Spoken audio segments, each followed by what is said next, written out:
안녕하세요 여러분, 생공놀입니다. 이번 영상에서는 생명공학에서 다루는 세부 분야에 대해서 얘기를 한번 해보려고 해요. 생명공학에서는 굉장히 다양한 분야를 다루는데요, 생명공학에서 다루는 다양한 분야들에 대해서 관심이 있으시면 영상을 끝까지 봐주세요.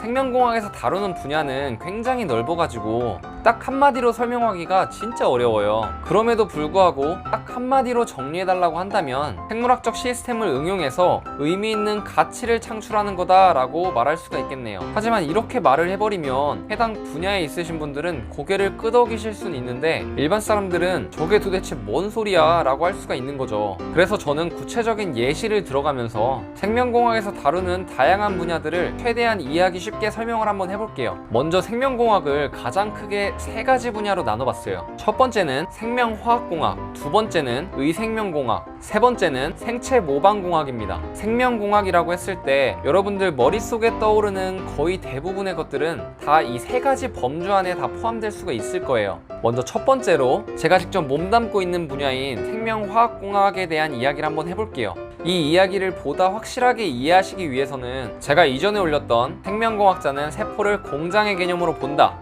라는 영상을 먼저 보고 오시는 것을 강력하게 추천드리고요. 자, 다시 본론으로 돌아가서 생명화학공학이라고 하면 크게 바이오의약품, 바이오화학, 바이오에너지를 생각하실 수가 있습니다. 이것들의 공통적인 기본은 세포를 이용해서 유용한 물질을 만들어내는 분야라는 겁니다. 이전 영상을 보고 오셨다면 세포는 굉장히 다양한 물질을 만들어내는 공장과도 같고, 생명공학자는 이러한 세포를 이용해서 굉장히 다양한 물질을 만든다고 했습니다. 물론 이때 사용하는 세포는 동물세포가 될 수도 있고요, 식물세포가 될 수도 있고 미생물이 될 수도 있습니다. 세포의 종류에 따라서 그 특성이 굉장히 다르기 때문에 무엇을 만드냐에 따라서 사용하는 세포의 종류도 달라집니다. 세포의 종류와 관련해서는 다른 영상에서 좀 더 자세히 다뤄보도록 하겠고요. 다시 본론으로 돌아와서 세포를 이용해서 어떤 물질을 만들어내느냐에 따라서 바이오의약품이냐, 바이오화학이냐, 바이오에너지냐와 같은 세부적인 분야가 달라진다고 보시면 되겠습니다.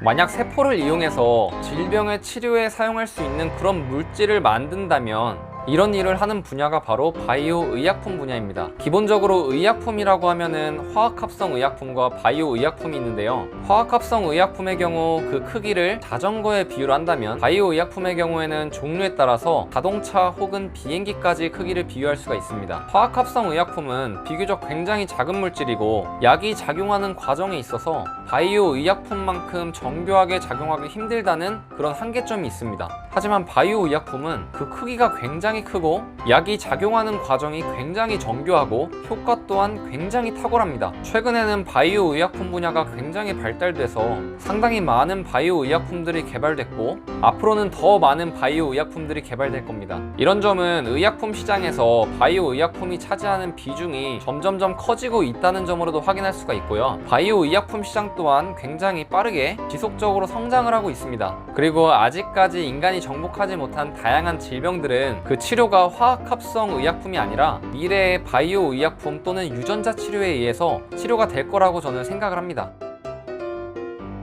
만약 세포를 이용해서 플라스틱과 같은 물질의 재료가 되는 물질을 만든다고 한다면 이런 일을 하는 분야가 바로 바이오 화학 분야입니다. 여러분 혹시 우리 주변에 있는 거의 모든 물질들을, 모든 제품들을 세포를 이용해서 만들 수 있다면 믿으시겠어요? 놀랍게도 이거는 사실입니다. 물론 금속성 물질들을 만들어낼 수는 없겠지만 플라스틱과 같은 거의 모든 석유화학 기반의 제품들은 세포를 이용해서도 다 만들어낼 수가 있습니다. 뿐만 아니라 자연에서 자연적으로 빠르게 분해까지 돼서 친환경적이기도 합니다. 이게 바로 바이오 플라스틱이 주목을 받고 있는 이유고요. 현재 바이오 화학 분야의 산업도 굉장히 빠르게 성장을 하고 있습니다.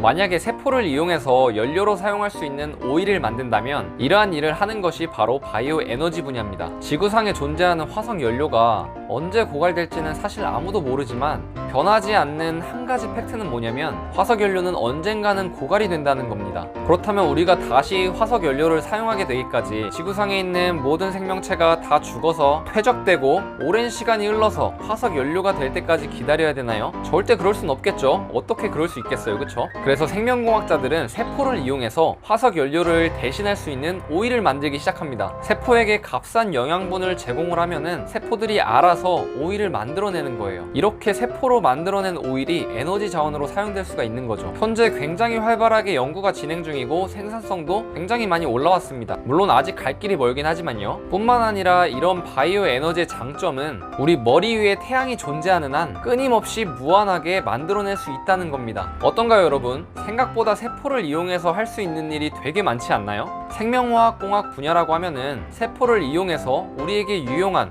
다양한 물질들을 만들어내는 분야라고 생각하시면 됩니다. 이와 더불어서 이러한 분야의 산업을 위해서 반드시 함께 이루어져야 하는 연구들에 대해서 조금 말씀을 드리자면, 첫 번째는 유전공학적인 방법을 통해서 생산성이 더욱 좋은 그런 세포를 만드는 세포주 개발에 대한 연구. 두 번째는 세포를 배양해서 우리가 원하는 물질을 최대한 잘 만들어내게끔 하는 배양 공정에 대한 연구. 세 번째는 우리가 만들어낸 물질을 효과적으로 분리정제할 수 있는 분리정제 공정에 대한 연구. 이러한 연구들이 있습니다. 어떠신가요, 여러분? 세포를 이용해서 굉장히 다양한 일들을 하는 생명공학이라는 분야가 좀 재미있게 다가오지 않나요? 만약 영상을 보고 계신 분들 중에서 생명공학 분야에 관심이 있어서 진로를 고민하고 계신 분들이 있다면 저는 개인적으로 적극 추천드립니다. 이번 영상에서는 생명공학에서 다루는 세부적인 분야들 중에서 생명화학공학이라는 분야에 대한 얘기를 해봤는데요. 다음 영상에서는 의생명공학 그리고 생체모방공학에 대한 이야기를 한번 해보도록 할게요. 영상이 유익하셨다면 구독과 좋아요 잊지 마시고요. 생명공학과 관련된 이야기들을 바로바로 만나보실 수 있을 겁니다. 모든 분들에게 생명공학이 일반 교양처럼 느껴지는 그날까지 생공돌이었습니다.